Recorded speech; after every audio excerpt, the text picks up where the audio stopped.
കുട്ടി ഏതാ? ഞാൻ അപ്പുറത്തെ വീട്ടിലെയാ. സുജാതി എന്നാ പേര്. എന്ത് വേണം? ഞാൻ ചേട്ടന്റെ ഗാനമേള കേൾക്കാനുണ്ടായിരുന്നു. ഓ, എത്ര നന്നായി പാടി തുടങ്ങിയതാ, കഷ്ടമായി പോയി. എന്ത് ചെയ്യാൻ സുജാതി, ആ നശിച്ച ചുമ. ചേട്ടന്റെ പാട്ട് എനിക്ക് എന്ത് ഇഷ്ടമാണെന്നോ. സുജാത എന്റെ പാട്ട് കേട്ടിട്ടുണ്ടോ?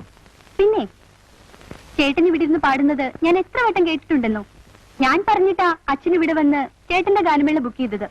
ആ ജുബായിട്ട് വന്നില്ലേ, അതാ എന്റെ അച്ഛൻ. ഓ, മനസ്സിലായി. ഉത്സവ കമ്മിറ്റിയുടെ സ്ഥിരം പ്രസിഡന്റ്. അതെ. ചേട്ടാ, അന്ന് ഗാനമേളയ്ക്ക് പാടിയ പാട്ട് ഒന്ന് പാടാമോ?